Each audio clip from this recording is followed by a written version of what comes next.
We are going to talk about your life and experience with Divine Truth. Okay.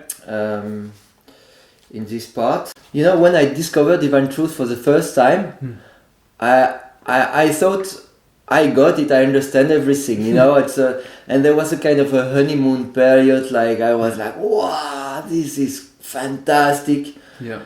And I had this feeling I know better than others personally. And this feeling like, well, they don't know, they should know, and sometimes I was trying to give feedback to people, but just trying to impose my idea and so on. And I see many people that have been through also that, and also a lot of people overseas that like feeling they got it, and they've never received personal feedback yet, and so on. Yeah. And my question is, how was it for you? Was it a similar experience, or? Probably a little bit similar. I think within my relationships, partnerships, I was a bit using Divine Truth to put myself up and put them down. I didn't realize that at the time, but looking back at it now and from some of the feedback I've gotten as well, starting to see that is a technique I've been using. But with sort of like people around, like general people around me, probably not so much. Okay. Not so much that sort of thing. Yeah. Okay. Well, you are quite a shy that's kind of person. It was more in intimacy that it play out. Yeah. But it was a similar kind of emotion that you got the real thing there. That's it. Don't you get it? Yeah. And I think I noticed it a bit within my family as well, having that even before Divine Truth, just that feeling like being vegan or like somehow makes us superior. Like it's kind of it's a weird mix. I've got this feeling of also feeling less than other people, but then also this thing makes me like I'm up on my high horse about this issue or something. I don't really know how to explain it, but they are probably correlated. Yeah. Like because we feel less, so we have something to feel more then. So we feel a bit better about ourselves or something. Yeah. I mean, what kind of mistakes or what things you have learned where you were in self-deception in the first years of Divine Truth, and that you have learned later and that have helped you, and that maybe that you like to share, that maybe it can help others? I'm trying to think. Self-deception, like definitely heaps of thinking I'm doing well.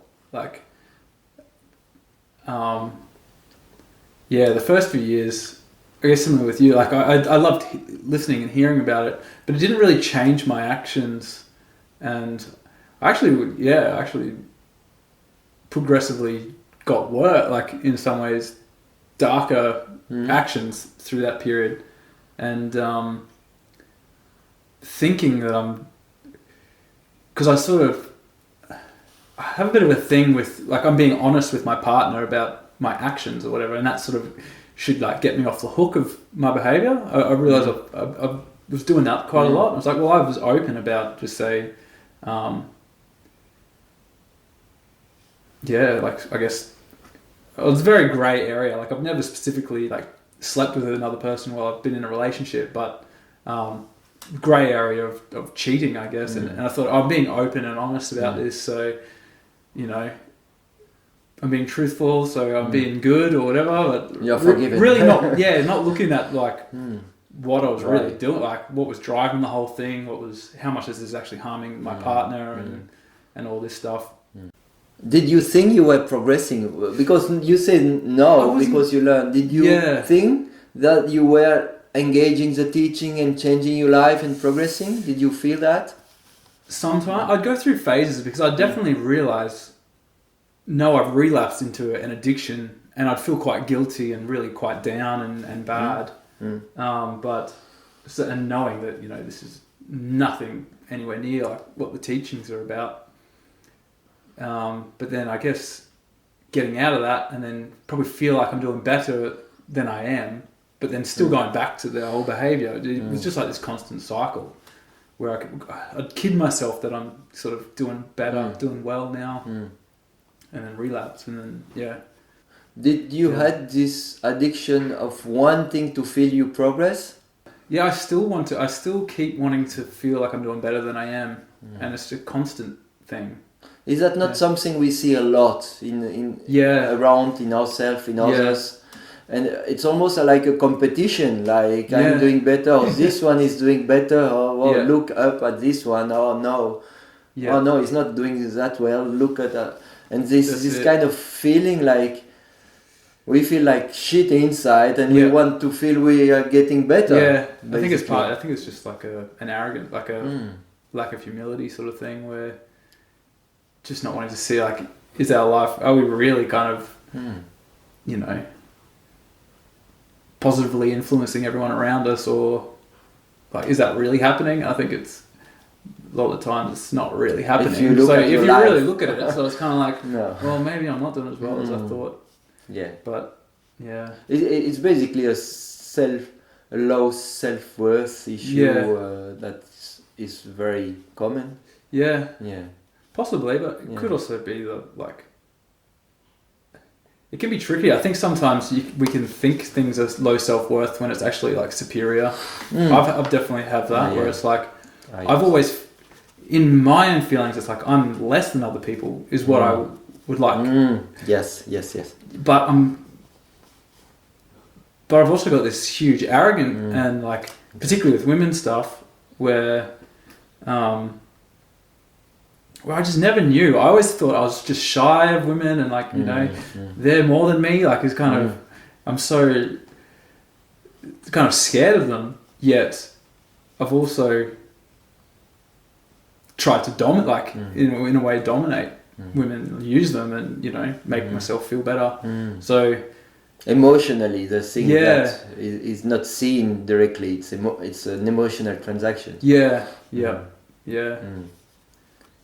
So I think it's hard to say if it's low self-worth or stuff, but it's, I mean, maybe it's like really deep underneath or something. But I think a lot of times it's usually like more of very good. That's what I'm starting to notice a bit within myself is that very hard to see before you really get a personal feedback, or like what is God's opinion about you. It's really hard to know. And most of us, we have been so much in self-deception, and it's so easy to get in self-deception because of our injuries, wanting to feel more. Superior. I think people aren't, until you get the feedback, like a lot of people are going to think they're doing better than they are. I think it's just, it definitely like just goes through all your facade, and like when you actually get it, it's like, oh fuck. I think people think they want feedback, but then I know for me, that's been my experience. It's like, yes, I want to find out what's going on, and it's like, oh shit, like this is I'm not coping, like. But then, and you can stay in that place, which is what I often do for long periods of time, or like actually just try and face the issue and deal with the issue, and then hopefully I'll be able to not have that issue anymore at some point. Can you share just about this feedback? You obviously receive a lot of feedback lately. Well, I have been, like more than average people, much more. So what would you want to share something about receiving feedback, or some example why it helped you, and I'm still how you didn't receive it, and how you got angry or not? I'm probably still talk about it. Well, I've been receiving lots of help because I've been giving Jesus a deep tissue massage every week. So I've been getting like really constant feedback, and also having this new relationship and new partnership. So we've been getting lots of relationship help and feedback on that as well. And I've been hating it. I like, it's like I want it, but then it's like, oh my God, it's just too much to bear, to face. This is what I'm really like. It's just you get it, and you get more, and you get more, and you get more. And then I've got my partner also giving me feedback as well. Like, and it's just like, it's been full on, and I'm still like hating it. So, but I can feel my own like it's like a childish like tantrum. Like I don't want this to be true. I don't want to be how you guys are seeing this. But at the same time, it's kind of like it does make a lot of sense as well. What like the things they're saying, but it's kind of like. Do they feel wrong at the time? Well, I've been having a lot of I've probably get a bit too argumentative. A little bit more recently, I've been really working on like not being in facade, like trying to anyway, like more just saying what I'm thinking, and it's like, so it's obviously been uncovering a lot of like deeper things that you know you wouldn't get into some of the conversations that we've been having he's been helping me with if I haven't been so like just putting myself out there, just saying exactly what do you feel, exactly what I'm feeling. I wouldn't say I'm doing it perfectly, but you know, trying to, and then so getting lots of it, but I'm definitely struggling. I'm not through any of it yet. So can you feel the moment you get resistant? I revert to like a little child that's just like angry. And it's like no. And what do you do after that? When you get out of this feedback, what's happening then? I've been getting into some pretty getting into tantrums. Like definitely like 6 months ago, I put a punching bag in my van because I just knew how much how angry I'm getting at everything now. Like it's always been here. Yes. I've just been using so many different techniques to avoid it. So, you know, and then you've got somebody that's, you know, really helping you see it, and it's like, but I don't want this to be true, but my actions do kind of like my past actions prove in a way the emotions that are within me about like particularly my feelings towards women. Like my past actions prove that, but I'm wanting to be like, no, it's not that bad. I'm not that bad. I'm okay. You're self-judgmental then? You start to be a little sometimes self-attacking or self-judgmental. And that's another technique to get away from the actual issue. Yes. I know that, but I think I do fall into that a bit, and I get quite panicked about, you know, everyone's going to hate me now and a lot of different things. But yeah, and it's going to be a big, like I think it is a big issue to work through some of this stuff, particularly because the world, I think what I've been learning is like the attitude that I have towards women is so commonplace in the world. Like men have this superior attitude towards women, feeling superior, and it's so like normalized. So when I'm in this environment, it's called out, and it's sort of like highlighted to me that this attitude is unloving. This is not how God views, like, you know, men and women as equal, and you know, whereas in the world there's always a lot of like either women are more than men are more than women, but in this society I'm starting to notice it a bit more that a lot of men have this issue, and it's very like just normalized. So I guess, and it's added to my own resistance to dealing with it as well. So I guess I feel a bit like sometimes I'm not that bad compared to everyone, like compared to the world, but do I want to stay in that place, like and just keep that same attitude? So I'm struggling in that place, trying to figure out, do I really want to fix this, or do I just want to go back to living a lifestyle that So have you ever considered to just but I don't think I could. Go back to normal life? I think I've had too many like really enjoyable experiences with Divine Truth and with and I guess a few experiences that have made me have more faith that God exists, and you know, and working through emotions is gonna, in the long run, like help me have a much happier and be a more loving person. So I think if I went to it, like if I just started going back into sin and just started going back into addiction, at the moment I feel like I'd really kind of feel pretty like bad about doing that. So I don't know if I'm not sure. But I've had times where I've just gone into a bit of a frenzy, on addiction frenzy, and then I kind of just don't care anymore. That's the other thing. It's sort of hardened. I feel harder again, and it's like I just kind of, yeah. So you get this feedback, and you are not fast enough to deal with coming up, and it's piling up, and at some point you are so you don't want to go back to the whole life full addictive. So what you do in this place? How is life in this place? Well, can you share a bit? I've been feeling like shit really all the time. Do you go to your bed and you hide? You want to disappear, or you are depressed, or all kind of stuff happening to me sometimes. What is your experience?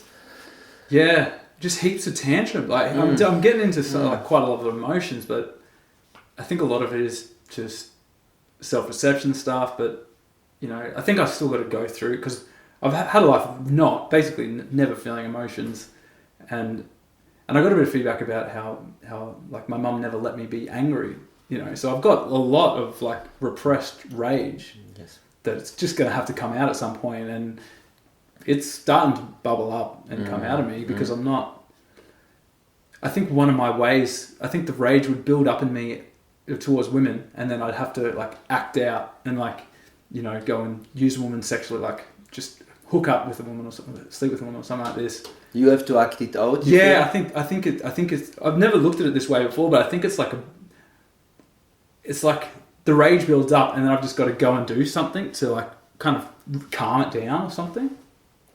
But now that I'm not doing that, it's kind of like, now it's just like, and like some of it's going at my partner, but I'm trying to not do that as well. So heaps of rage coming up. So what is the course of action that you would recommend in this place?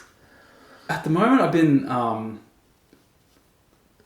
just talking to God a lot. Like I've never really done that before. Like God's been my therapist at the moment. Like every day, I try to spend at least an hour just talking about. Even though I'm not really feeling God or anything, I don't feel like I have like close connection with God or even anything really. But even just talking, it often seems to bring up being fully honest, radically honest. Yeah, and just saying exactly. Like I've had some emotions coming up about like really dark emotions towards women that I've never let myself feel. Like I didn't even realize they were there, and the only way they're going to come out is if I go there and admit it to myself and feel and actually sort of just it might to the an average person, it might feel like terrible life, but actually in God's eyes it's a progress to be more honest. I can imagine it'll be helpful. Like like this is the part that's just gonna suck. But you know, it's gonna. I've got to go through it because you need to see it first. That it's real. And particularly, I've been spending a lot of time reading about and watching, just say, documentaries about sort of like prostitution and you know, people who have sexual addictions and all this stuff, and like try to like learn about how destructive this attitude and feeling is, and so I'd suggest like spending time on like really looking at and reading. That's the latest sin assistance group. I've been reading through that outline fairly consistently, and I'm finding that quite helpful to just get me thinking about what if I keep acting this way, like, you know, what's going to happen, like how my life's going to go, how much harm I'm going to do to everyone, and when I die, where I'm going to be in the spirit world. That's another thing. I've been reading a lot about the like Through the Mists, The Life Elysian, Gate of Heaven. Because I've avoided really looking at the spirit world and my after I pass. So I'm finding reading this has been helping me think about it more and think about like. So you're really starting to ask you the real questions these days. If we compare to the boy and the guy you were before, who were just taking life relax, you are getting into the real stuff. You have been like just starting to face. Yeah, I guess I'm in a transition. Yes. Where I'm still kind of still feel pulled to being the boy, but also part of me is like going like I can't stay like that. And taking the risk of exposing yourself, of being more real. Yeah. Even here, being in an interview, it's just like part of challenging the status quo of the like I'm even shy boy. Wanting to do. I've just signed up to like a Toastmasters thing where they teach you how to do public speaking and stuff like that. That's definitely something I want to work on. Is just because I think part of it is just going to be. Like the world's not going to change if I don't first change myself and then also talk about the process and like obviously I got to actually change myself first, but hopefully I'm hoping to work through this stuff and then be able to help other men and women that maybe have similar issues or something. You have a desire for that? So. A growing like it's obviously not. I'm not putting lots of time into it, so it's clearly not. I wouldn't say it's a priority, but it's definitely there as something I want to do. And I think the more I work through the issues, the more this is just a theory, that the more I work through those issues, I'll see how powerful it is to have them healed, have the addictions healed, that I'm probably going to want to tell other people how to do the same thing, but I'm definitely not there yet. So what would you say is your major next issue to deal with? Because there is often like the next thing, that is before our face, before we can really improve our life. What is it for you? These women issues for me, wanting power and control over women. So and just how much rage and that I actually have with my mother. That I still can't. I struggle to kind of really see that properly, but like occasionally I have glimpses of it. It's like, she's a nice person to you still. She's generally, I think if I haven't really spoken much to her over the last couple of years, but So this relationship with women is kind of affecting your whole life, your whole happiness. Your relationship with half of the world, basically. Yeah, I think that they're quite linked to how I, like even just say being messy and disorganized and so. I think they're directly linked to like, because I felt like Mum was overbearing about, I thought she was like a bit of a cleaning Nazi and all this stuff. So I think a lot of it's really like my rebellion, but now it's totally affecting my own life every day. Like just kind of... In Divine Truth teaching, like that, talking about living the way, so living the way to God, which I understand means like really engaging your desires, taking risk in experiencing what you want to do and feeling what's come up from as a result. You know, taking responsibility for everything that's come up, and and be real and honest and growing a desire for truth, seeing truthfully. But would you consider you are living the way, or you have been living the way in this sense? Probably, I'd say maybe like 5% living the way. The rest of the way is my own way. But like, I'd say a little bit, maybe in some areas.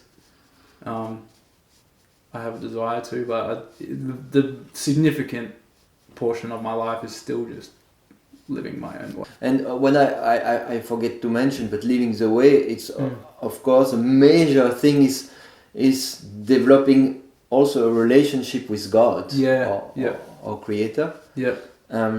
Would you say you have a relationship with God today, or you? How is it? Not really.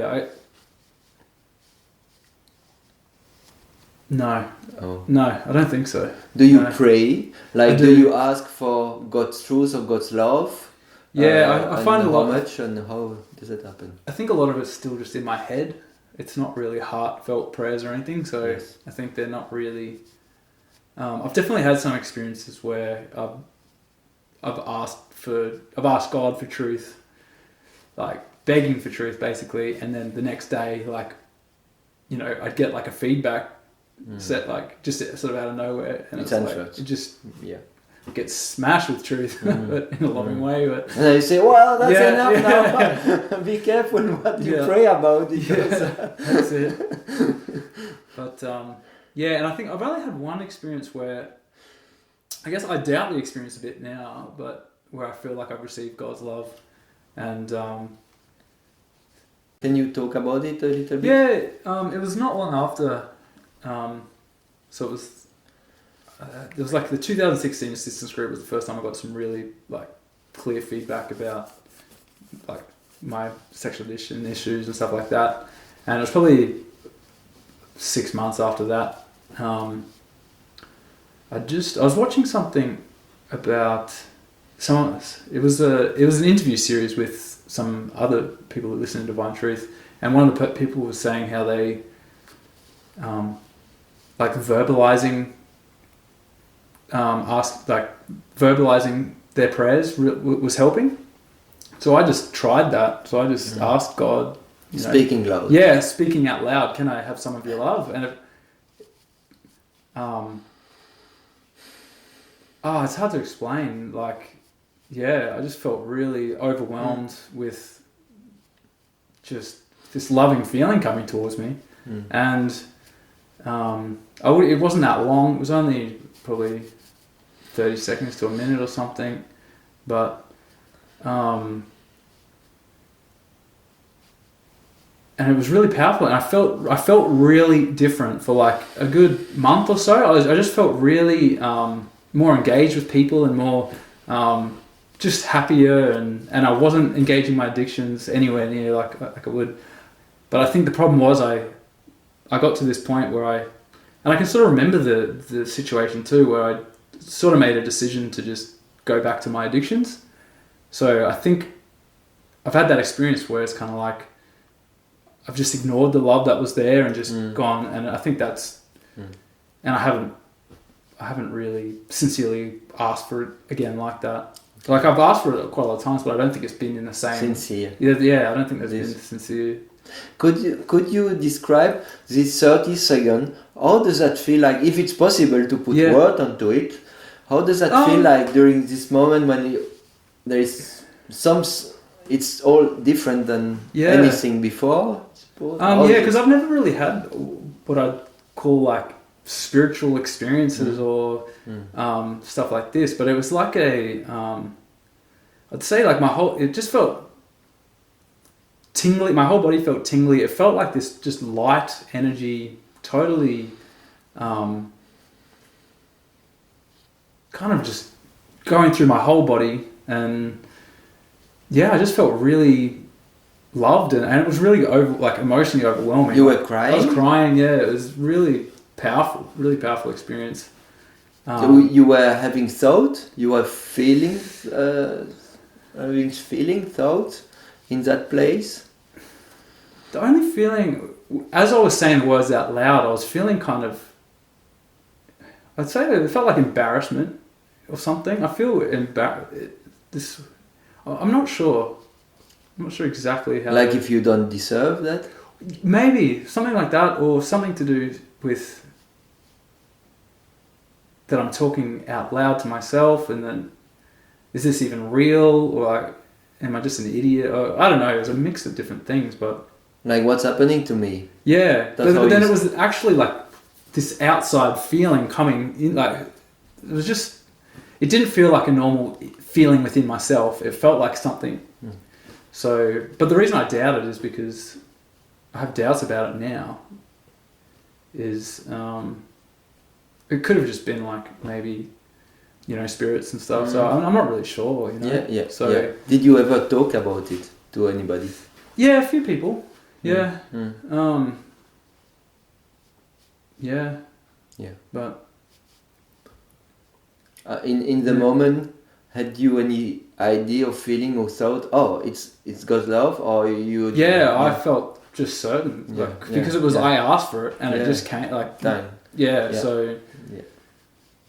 Yeah. And it was so surprising. And it was, and I felt so different. Like, I'd say for a good month or so, like just really just, just really a lot happier and just and still like and really looking at my issues and stuff.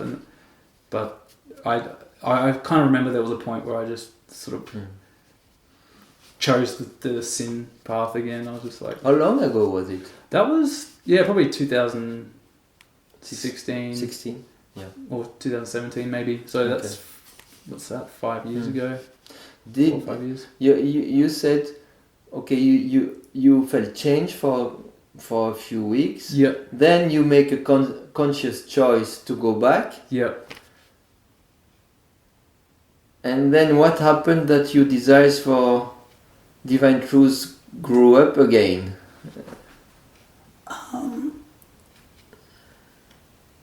If you remember. Yeah, I'm not sure. I think it's just always kind of there, but I guess I go through phases of how involved I want to be with it, or if I want to just sort of just be doing live my own life, doing whatever. Okay.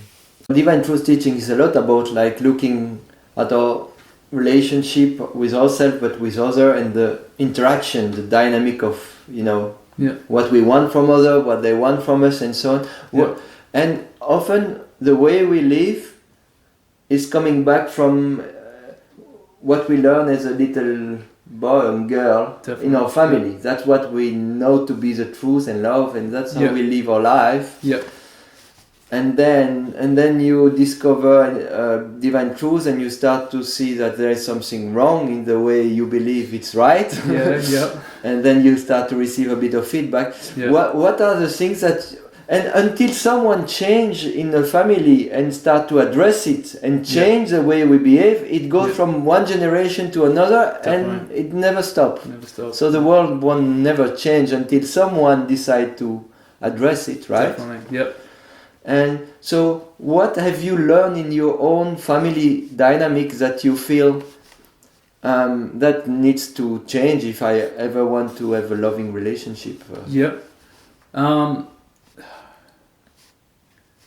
Well, a big one, I think, from my dad's side, I think obviously, like, taking responsibility. Like, I think, like, he's just sort of up and left his kids and family and that. So it was obviously something within him. He chose, I think he was quite into drugs and stuff at the time, and chose obviously seeking pleasure and that as, more important than avoiding pain, responsibilities and avoiding pain, stuff like that.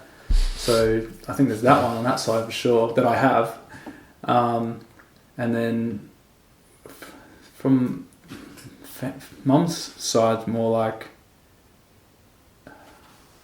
I think a lot of it, like I was saying, a lot of it has to do with like the incestuous stuff. Like there's been, incest in the family, like going back generation. So I think that's... What does that mean to someone who never heard this term? Well, it's just like a sexual, physical abuse, or well, what is that it? has happened in like my grandparents. Like it's gone down the family. Yeah, it has. And then you mean abuse within the family? Yeah. Yep. And then of men or women? Of women. Of women. Yeah. Yep. And then so there's that, and then there's also then it's kind of like just being too close, like basically I was my mum's husband. I was her mate. little husband, yeah. And so it's like, basically I'm her partner. You take care of her. She takes Not care really. of you. Oh, I didn't. No? I guess it must be more of a feeling I gave mum Of what? than actually taking care of her. Like probably feeling like she's a great mum, like can't live without you sort of thing. Like because she brought me up to live like to feel dependent on her, and like yeah, basically feeling like she's a great mum. Like I think she feeds off that. She needs that feeling within herself, Yes. so she gets that from me. Yes. And what you get in return? Yeah, I was getting looked after and lots of nice feelings like nice feelings. Like you are fantastic. Like I'm great. I'm You are awesome. great. I'm like Fantastic person. yeah. Definitely. Better than other men? I'm Than not sure. women? I don't know if I've really had that feeling so much. Better than women? Yeah, I think that's definitely Better than How your it's- sisters? More yeah. I important think than your sister? I was definitely the favorite child for sure. It was, Yeah. it seemed to be safe, and that was Yeah. loving relationship. Yeah. And that's all wrong in God's perspective. That was Yeah. Yeah. Trying to think of anything else. I think they're definitely the main. Mm. And another thing I got some feedback about was that one thing I was never taught to be self-reflective. Basically, that was one of the most damaging things that And your mother is not self-reflective? Well, this is the thing. Like I feel like I am. She probably feels like she is, but it's.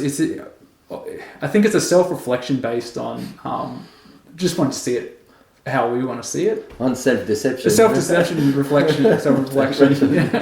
If we can So, say. Yeah. So that's another thing I need to work on. Yeah. Yeah. Do you sometimes keep praying, or do you? I have been like this year is probably the most I've ever.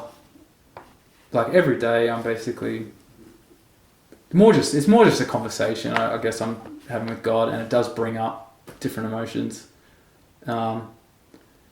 But I wouldn't say they've been really powerful experiences or anything, or sometimes they are, but... You share yourself, or you ask for truth, or you ask for love, or what you are doing? A lot of it's, just being truthful about how much I'm hating this this process and how much I'm going to have to change and like... And sometimes, some feelings of like... kind of, I guess feelings of remorse, but like also linked in with like, I don't want to feel bad about what I've done. Like I've done so much. It's like, I don't want to face all that, you know? But, you feel guilt? yeah, shame? some. Yeah. And I think it's a growing, I think there's a lot of guilt and shame within me that I actually need to connect to because I've done quite a lot of shameful things. It's a big part of the law of compensation as a result of it can become an excuse to not see the real thing as well. And I hate the feeling of it, and I also hate, and I think it's why I hate like because I've been open and then having also other people knowing my issues and talking about my issues and I just I feel so I don't know. Yeah, you want to be the good boy. You I have want been, everyone right? to think I'm good, and, nice. it's really like cool guy. It's not very cool what you're talking about. You are not very cool anymore. No, and it feels it changes. It sucks. Yeah. So, but like you're saying, it's part of. I think the compensation of acting that way, you know, and it's possibly going to make me second get doing that behavior in the future, you know, if I... I'm not sure. But. Well, if you felt really good about all the bad things you did to others, you would keep doing it all the time. It's a good system. It doesn't feel like no. Have you used your willpower to try to change? Definitely. And how did that work for you? It doesn't. How did that work? It doesn't at all. Like I'm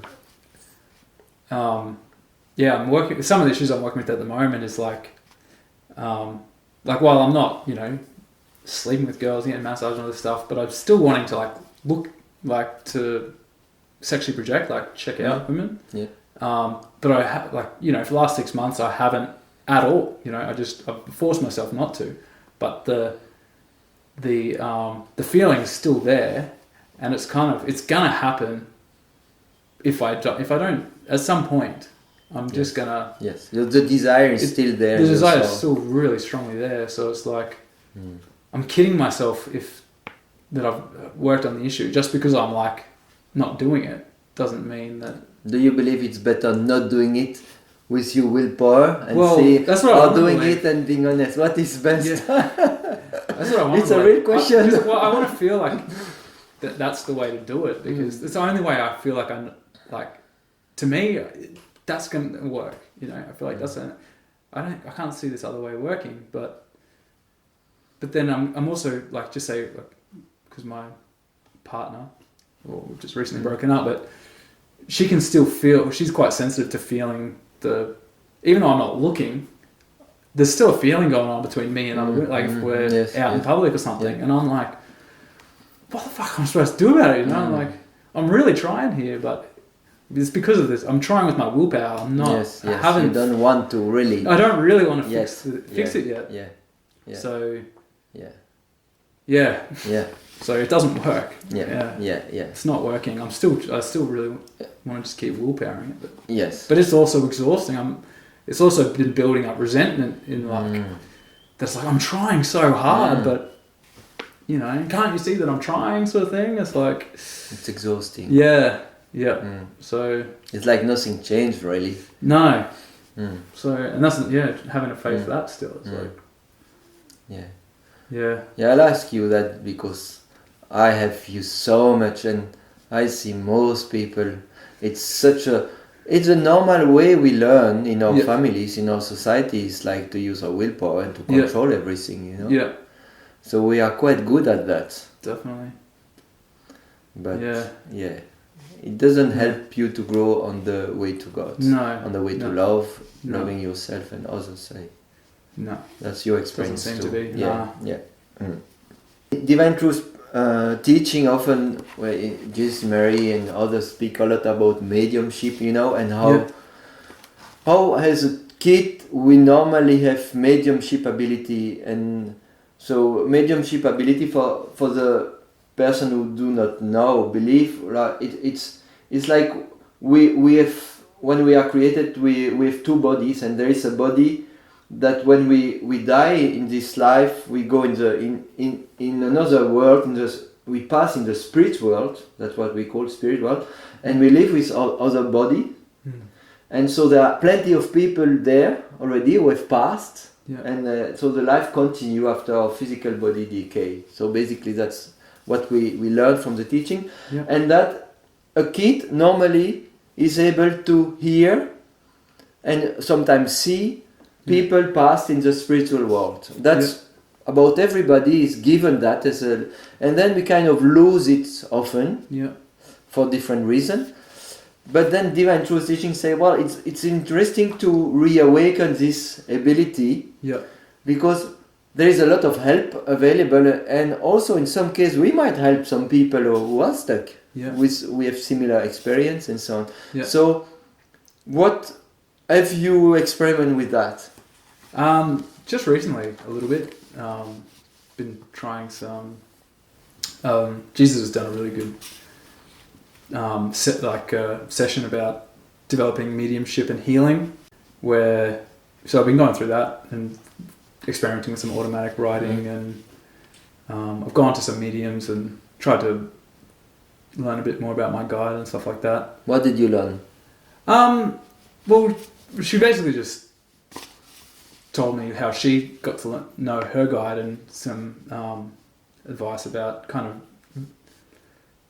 letting them sort of impress a visualization of themselves. And so I got one night I did that sort of just before I went to bed. Got a bit of a picture of what my guide looked like. And So then, you mean they talk in pictures? I think they use lots of different. It's like they influence your own imagination or your own, if you're automatic writing, your own sort of thought process and. Well, I'm not sure, but this has been sort of what I've been experimenting with. So it's still kind of your own thoughts and all this, but it's kind of like influenced in a way into sort of showing you. And then that night I actually woke up and I could feel my guide, like I saw him laying next to me. And I thought it was God. I wasn't sure. I wasn't sure what was going on. I'd like just woken up and I'm like, it felt so powerful. Like you were sleeping. I was in that. I woke up and I was sort of half asleep, half awake, and I see this like white, like glowing man, lying, sort of behind me. Okay. It's hard to explain, but I quickly realized it was my guide because and my first feeling was like, oh, is this something to do with God? And then I think I get the feeling that it's because I think he's either at one with God or something like that he's received a lot of God's love or something, because he was glowing and felt really loving. I've never really had any experience like this before, so it's been interesting having some So did you discover something about your guide? Well, I don't know how true any of this is, but I got a name because I got a picture of him, and I felt like it looked like he had red hair and was a bit like Viking looking or something. And then I got this name, like a bit like you. Yeah, a bit like me. And I think he's had similar issues to me as well with women and stuff like this. So that's sort of a bit of a feeling I get as well. And I got this name, Aedus, Aedus, when I was doing some automatic writing. And I Googled the name, because I've never heard a name like that before. And it came up with this, it means like fire. And then someone's last name was like fire. It meant fire eyebrows, basically. So I got the feeling like, I don't know, it just felt like a bit of maybe a confirmation that, the visualization I had and, fire eyebrows, like in the what red language? hair. In what language? It was in like, I think Celtic or something like this. I can't remember specifically now, but I don't know. There was just quite a lot of little synchronicities over these few days that I was experimenting with, just asking. And so, yeah, I've got a bit of a visualization now, but whether this is just all in my head or whatever, I don't know. I'm not sure, but I'll just keep experimenting with it. Are you having conversation with your guide? Sometimes, yeah. And I've started trying to, because in that series, Jesus talks about trying to, write some communication directly from your guide or something. Is that like you don't control your hand? Yeah. Yeah, I find it a bit... again, I'm still experimenting because sometimes I'm really not sure if is it me or what is it going on here, but I find sometimes the message is like, it feels very direct towards me. It doesn't feel like me. It doesn't feel like something I'd write. Like I asked for some advice on some issues and stuff, and it feels more like a message for me, not something I'm writing. Oh yeah, is right. probably a way yes, to describe it might be a bit surprising or something, not something you would think about or something. Yeah, or it just sort of comes to me like in the moment, the thought to write this word or whatever. And so, a good advice then, if I understand, is really to use a pen, a pencil, or a pen to write it down. What is given to you that's helpful. I recommend watching this series because it's like Jesus goes through lots of different the emotions that are blocking and really not overthinking it too much and just sort of not being so worried that maybe it's your own, just kind of doing it and then keep refining it and improving it and working through different issues that might be blocking it. And But I've been having quite a few different, like, quite scary spirit experiences as well recently. Like, again, never had anything like this before, but it was after I first got some quite firm feedback about 6 months ago, and it was one of those things where it's like I felt like I've really got to sort this out now because it's going to destroy my life and everything. And then I felt it was again, I woke up in the middle of the night and I felt this, like, it felt like a snake almost, but like these two arms wrap around my body and were closing, like my ribs and everything were actually like closing, like it was sort of constricting me, and I couldn't for the life of me sit up. I was trying to get up because I was terrified. I was like, what the fuck is going on? And but I just started like breathing and praying, just like, and eventually it stopped and I was able to sit up. But like again, like never had any of these sort of experiences before. But what was the feeling? Is that someone tried to restrain you? Someone's trying to restrain. Basically, I think it was to freak me out, to not, to basically give me the impression that, you know, we've got you. Like, don't try and deal with this stuff. You know, otherwise we're gonna try and. So what is your advice to people who have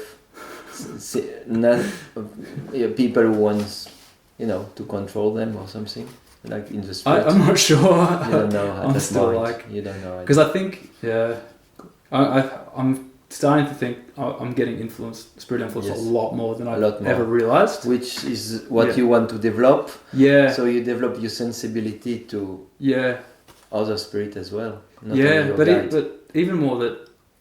No, I think I've always been influenced a lot, but I'm not. I think I'm starting a little bit more to realize how much it's happening. It's happening a lot. Yes.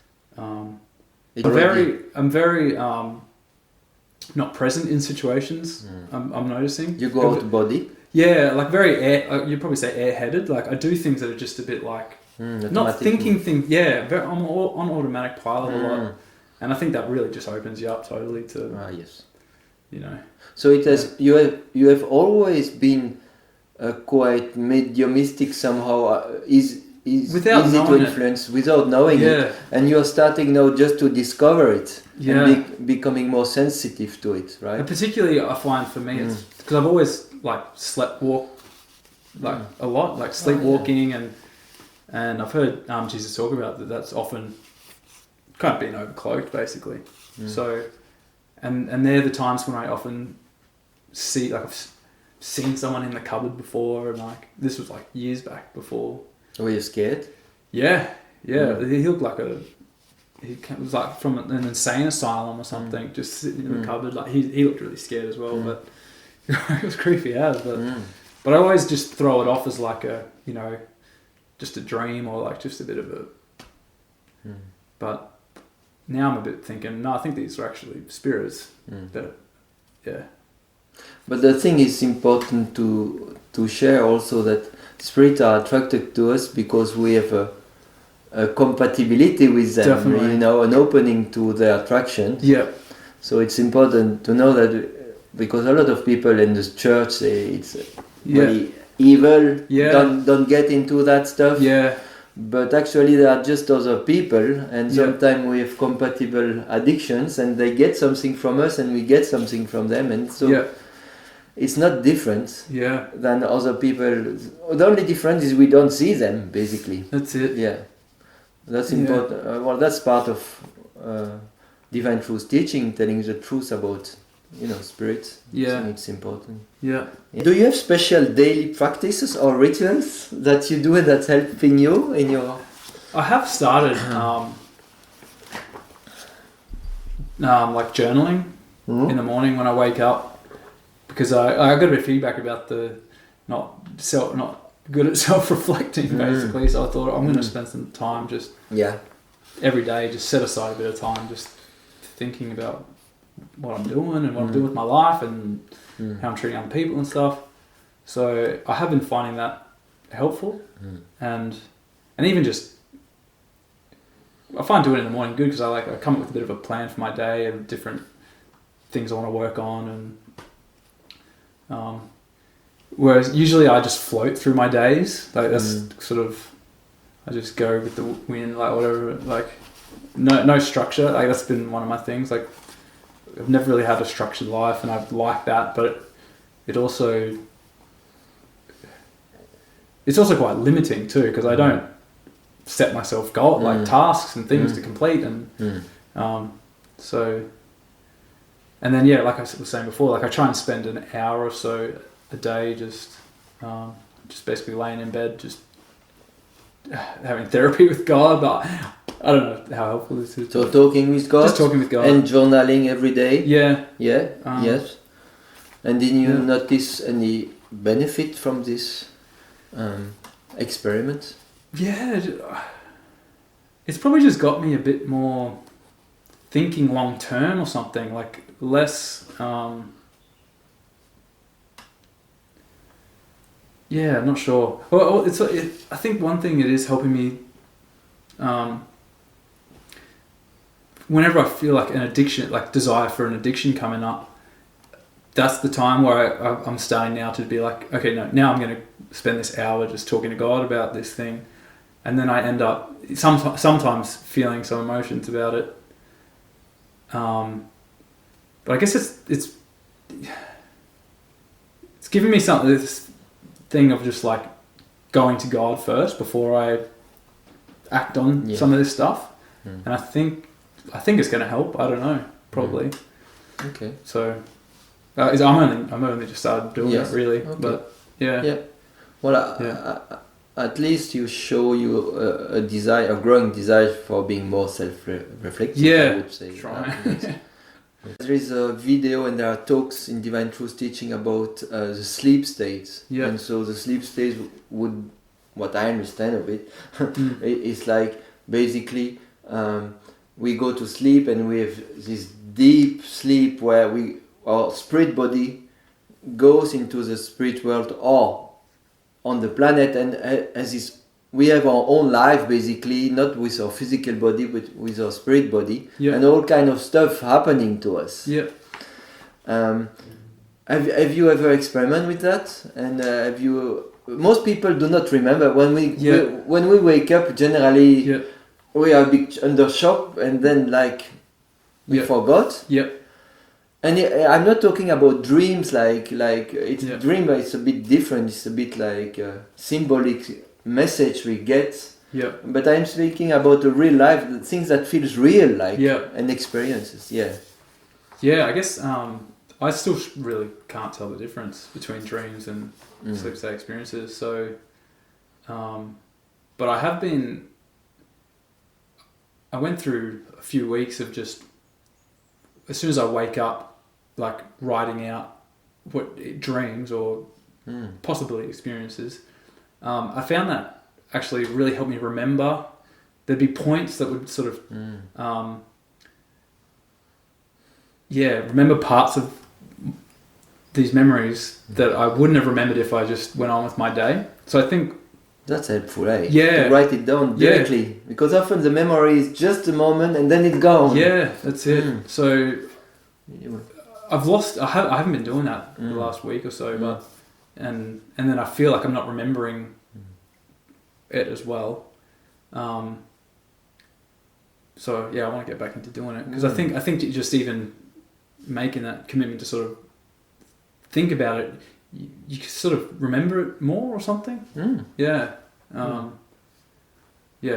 it's part of our life. Does not stop when we go to bed. Well, it's part of also taking responsibility, because might be a lot of things we dare to do when we sleep, and we don't dare to do for some other reason when we are awake. So if we ever want to become more loving and take responsibility, we need to know our whole life. What's happening. So that's really important. And I think I've definitely had lots of I think sexual stuff and going on in the sleep state, and I often have quite nightmarish, like scary things happening. Quite a lot of that that I probably generally don't want to remember. I feel maybe one of the reasons we don't want to remember is a lot of shame in what we are doing, really. Yeah, definitely.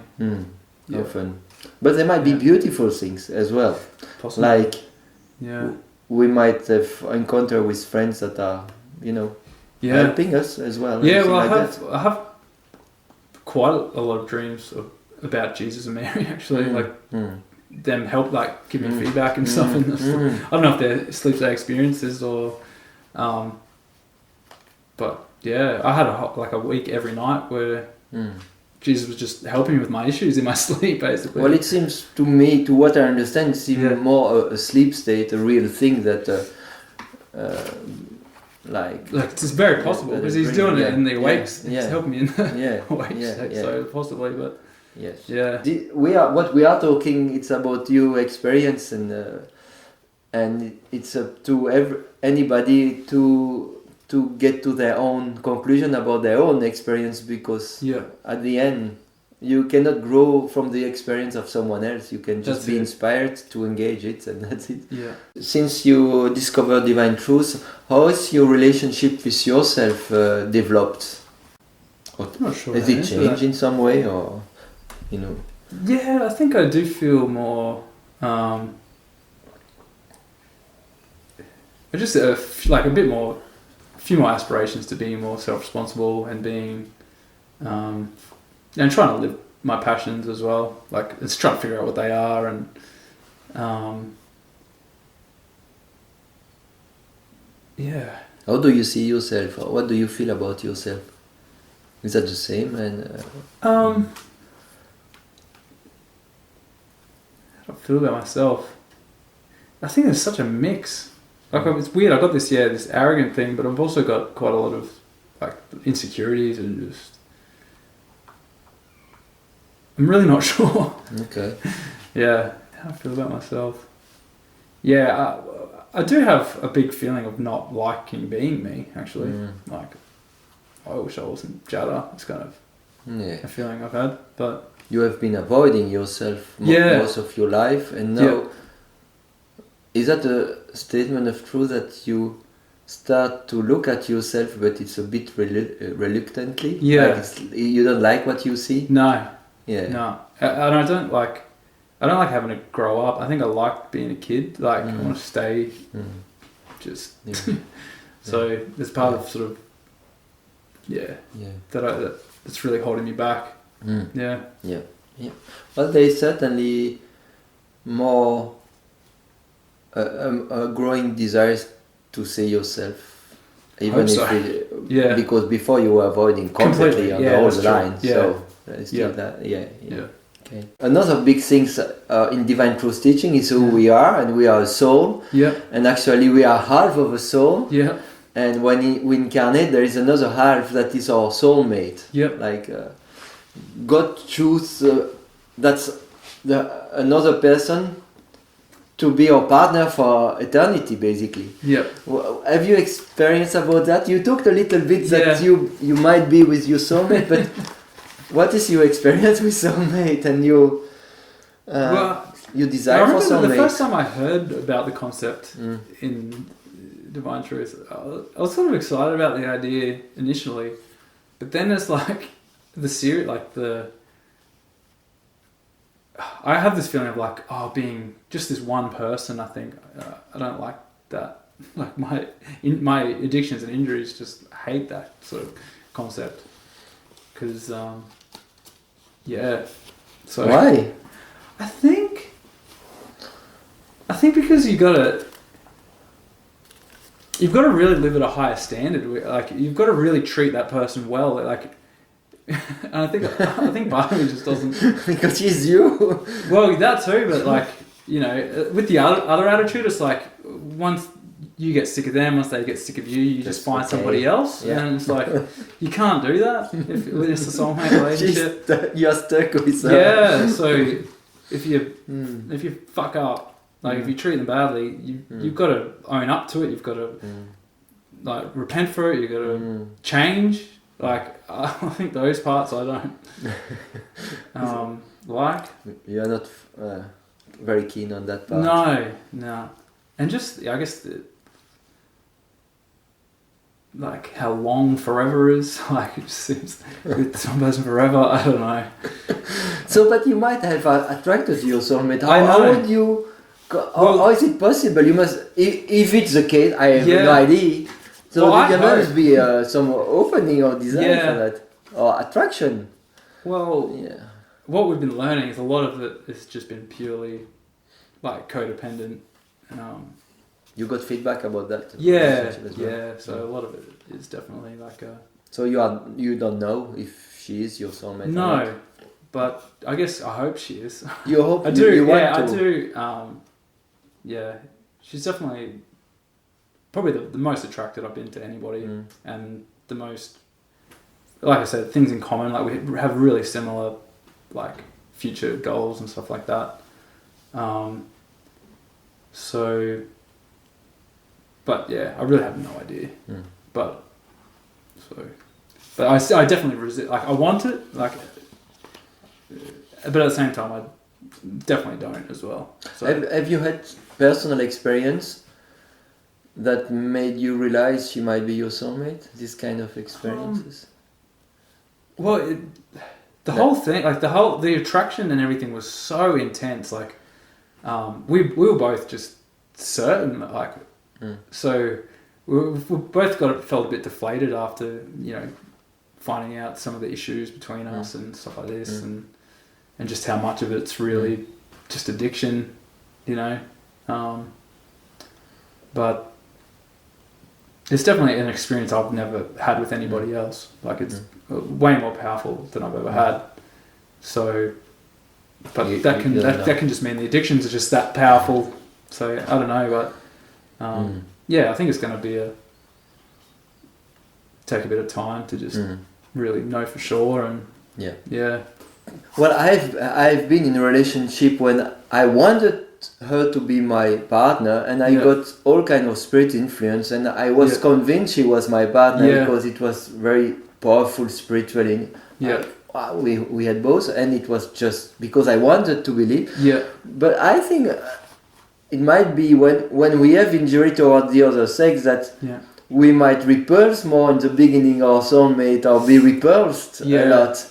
And so it might not look like in the movies things like, oh, I love you so much. And so it might look very different what we believe a relationship is. That's just what I know. I don't know what it is, but for the sake of the viewer, it doesn't always mean... We have no idea how... and it's kind of, I guess it's kind of really good that we've both been getting like feedback and help and getting really real with each other and the emotions that are going on between us, and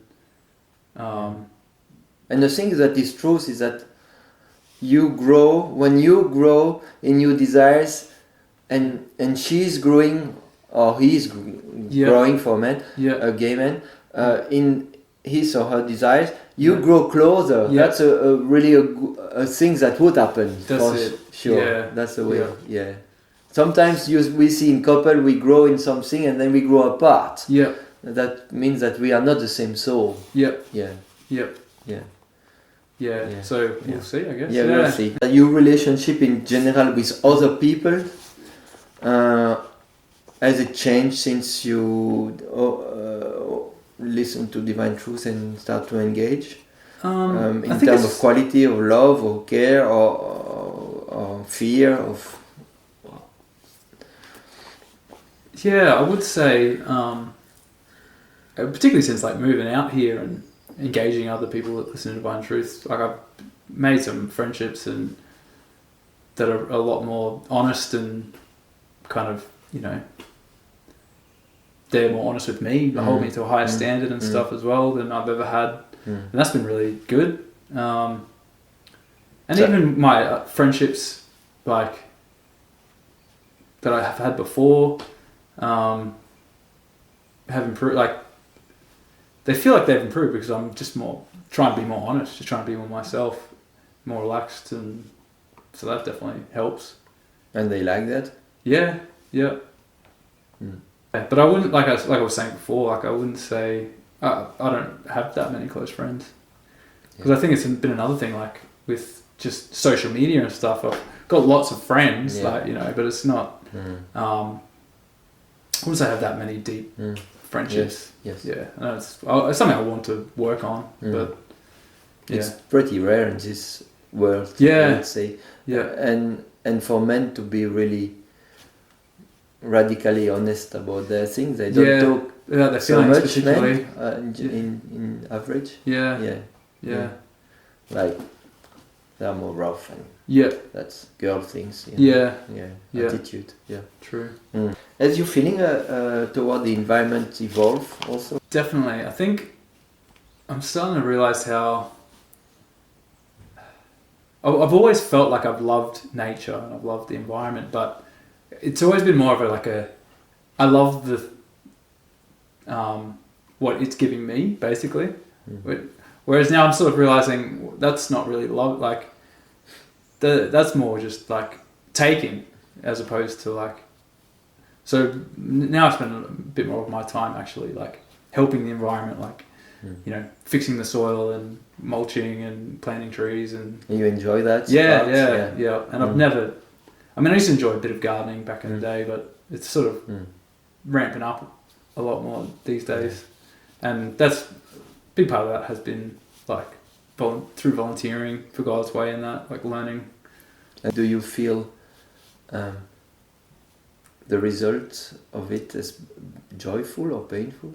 Joyful. I enjoy every second of it, really. I love the physicality of it and just seeing the changes and just experimenting with lots of different. Yeah. That's a beautiful example of engaging God's law in a loving way that you can feel the result if it's right or not. That's right. If Divine Truth teaching are right about it, you would feel really. And it's not the same as a joy from engaging in addiction that is a little joy and pleasure, let's say, that's passing and then you need again. It's a joy that fills you really deep in your heart. True. Yeah, it's a beautiful example.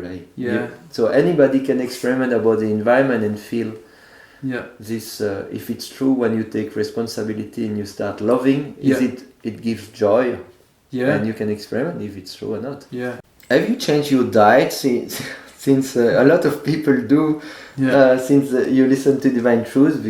Like no animal product or something like that, and or not? Have you changed your diet and why? I was brought up vegetarian, so I was already veggie, and then through high school I ate meat, and then I was off and on being vegetarian and eating meat for a few years before I heard Divine Truth, and then there was just one talk, and Jesus just said something simply about like, if you kind of had to kill the animal that you were gonna eat, like a self-responsible person kind of wouldn't get somebody else to kill the animal for you. You'd do it yourself. And I was a bit like, okay, I'm up for that challenge. I'll I'll kill the next chicken that I eat, otherwise I won't eat. And I just sort of, it just hit me. It was like, I just can't.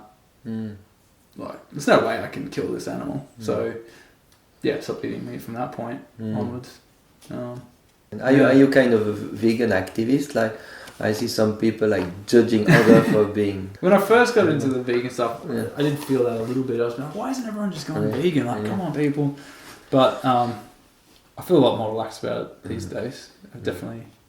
I like my activism to be more like for me, it was like starting a vegan business. Like, just showing people that there's healthy, yummy food that.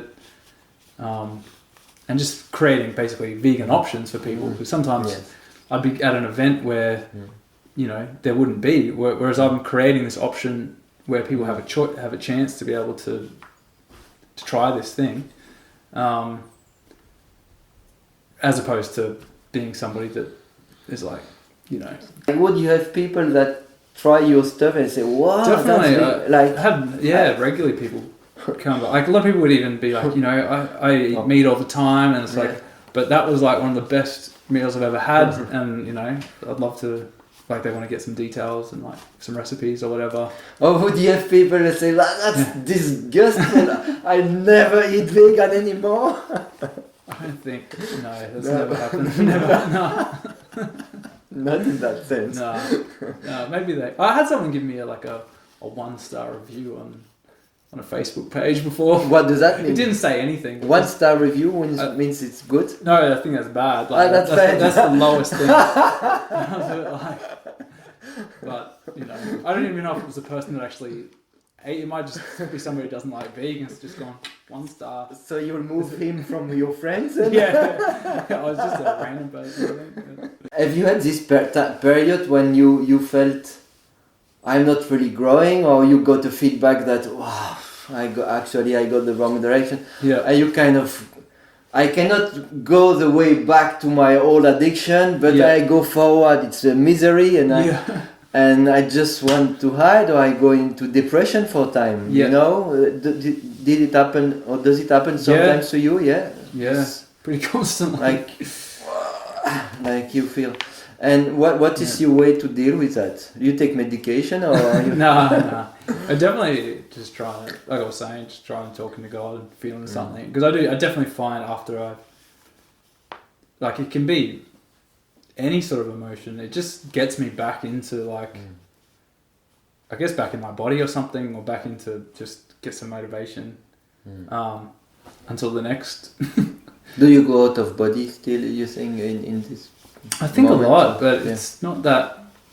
I'm noticing some things about myself, but how scattered my thinking is, and like how much I just want distractions all the time and stuff. I think it's all very.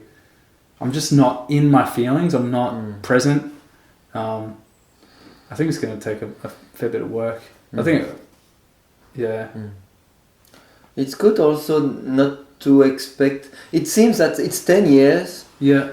You have not been fully into it. No.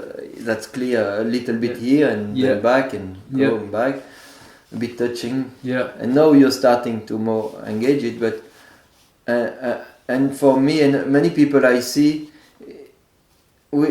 I was expecting to be at 1 in 1 year or something. No, like I watched the first talk and it was just like, you can all do it, and I was I will go for it. Definitely. But it seems it takes time, and the expectation that it will go quick, it's unloving really. Yeah.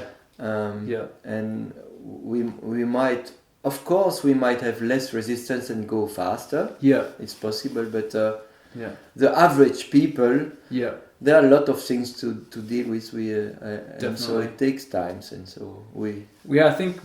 Yeah. Because of, I think I've heard you talk about how. Think of how long a period those emotions were sort of going into you as a child. Like, it's going to take time to get them out. Basically, exactly. It's going to take.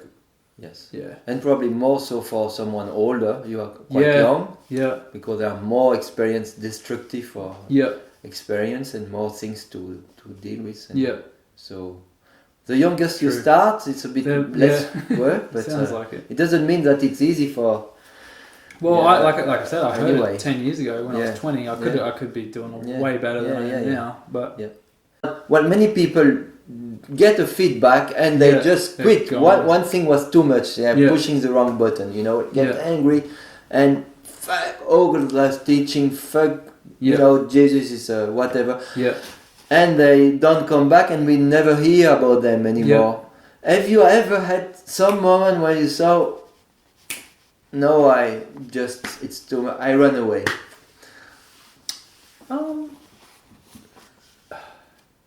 Yeah, I probably have had that feeling, but it's never been like a. Like I don't feel like I want to act on it or anything. It's definitely. I think I have definitely had that feeling. So why you did not act on it? What you did differently that most people act on it? Yeah, I'm not sure. Because I still just want to keep working on it. And like, I don't know. I guess I've just had too many experiences now, and too many like even just listening to the seminars and stuff, like there's just so much like richness and just good stuff like that's really help, like completely change the world. Like it's hard to throw all that out just because I've heard something about myself that I don't like, that when it's like possibly this person's right, like this person like Jesus is like teaching all this truth. Maybe this thing that he's saying about me, even though I've got all these reasons, like, you know, you must be wrong, you must be seeing this wrong. I still keep trying to remind myself, like, well, he seems pretty right about lots of other stuff. So, would that be that some people, a lot of people, it seems that they don't like their life anymore. They start to think all that bad stuff, and they don't want to feel. That's how I feel, and most people. Yeah. And then some people still like their life before. Yeah.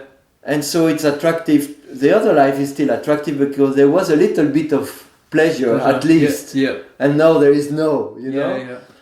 But maybe a difference might be that it's not like your life before looked so attractive to you. No. It's a bit the same to me, basically. Possibly. Yeah. Although there are parts of it that I feel like I want to go back to in some ways. So there is a pull. Yes. Still. But but at the same time there's also more pain also there. Yeah. But then even though just because I'm here and still listening and getting feedback, it doesn't really, like, I'm still in a lot of resistance. Yeah. Like, and you never know around the corner. Maybe the next thing you might take the decision. Yeah. So, like you said, your faith in the truth of the teaching has been growing. Yep. And so, of course, there is more. It's like you can receive more challenging thing because your faith is bigger as well. Like maybe you could not receive half of what you have received lately. That's it. Before in the first years. I think particularly being like trying, like like not being in facade and just saying exactly how you're feeling and thinking, and that really opens up like opportunities for lots more feedback. Imagine you had received the same feedback like the first year of you. Yeah. How would that? I don't know. Probably would have just been out the door straight away. Yeah. Maybe. And maybe coming back a year later or not. Yeah, I'm not sure. Not. Yeah. That's how much we are so resistant to truth about ourselves. Yeah. It's all attractive, the general truth of the universe. But when it's about ourselves, it's so challenging. Yeah. This is something I'm trying to remind myself. Like, what's standard? Like, Jesus sort of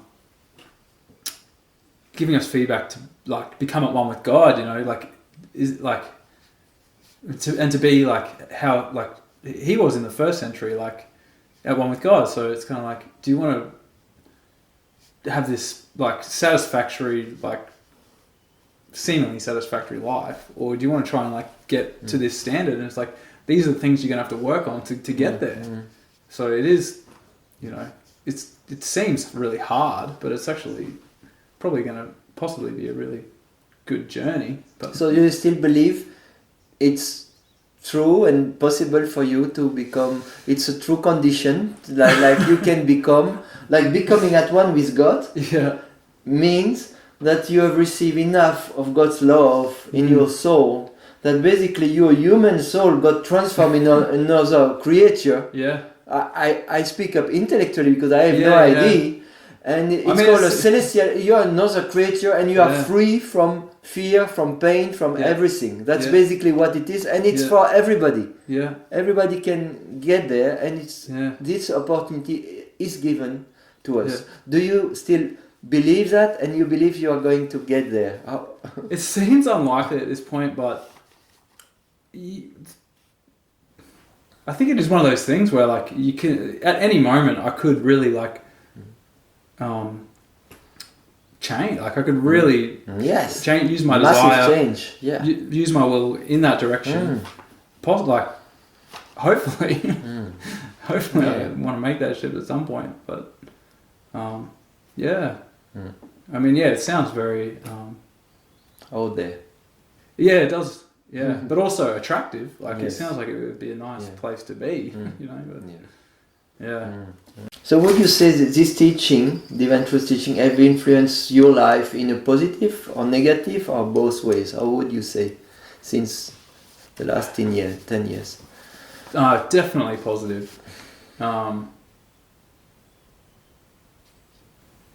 Even if it's just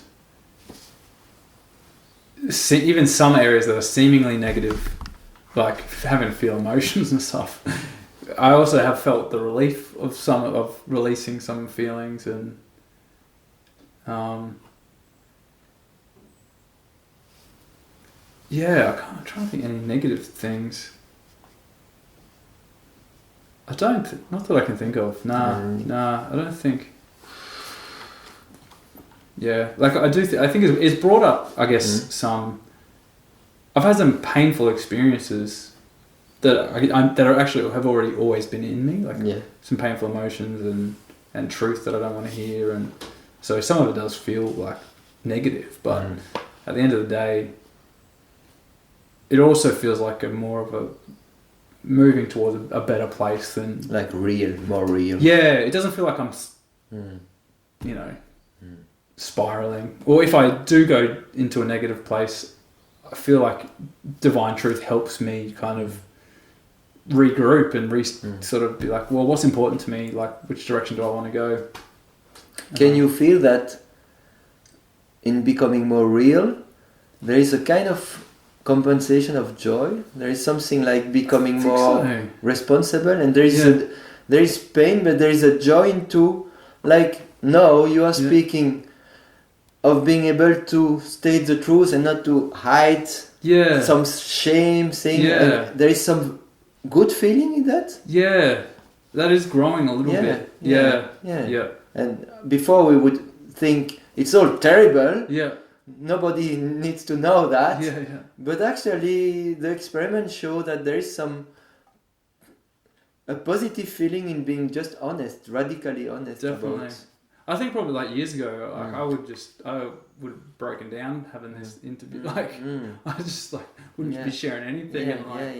Certain. So I think and I mean, it might not necessarily be divine truth, but I think it's definitely played a big part in helping me realize I can cope with some of these emotions, like feeling shame or wanting to hide away, like or embarrassment. Like I can actually I can still be in a situation feeling this stuff and sort of still be myself.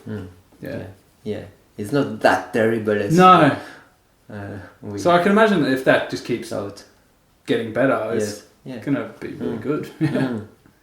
You will be able not to think about how to be and just be yourself. Yeah, because that's something I've often done. It's like I'm in a conversation with somebody and I'm analysing the situation so much that I can barely even be in the freaking conversation. So it's like, whereas, the more I work through this stuff, I feel a bit more present in a conversation with people. It's like what I can say now. Oh, how would that go? Oh, that would be the best. Oh, what I can do. All fear-based interaction, basically. Of being just yourself. Yeah, it's exhausting. It's exhausting. Yeah.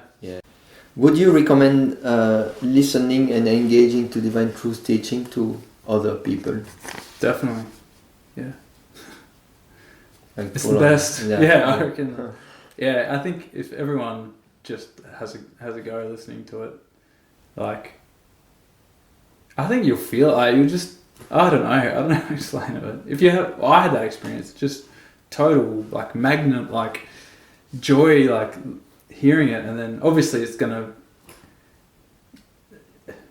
gonna have some like hectic emotions to go through, but I still think it's worth it. Like, definitely. Is there anything last that you wish to add? No, nothing coming to mind right now. Yeah. So thank you very much. No worries. Thank you. Thanks for organising for the interview, and see you next time. Cheers, man. Cheers, mate. Thank you.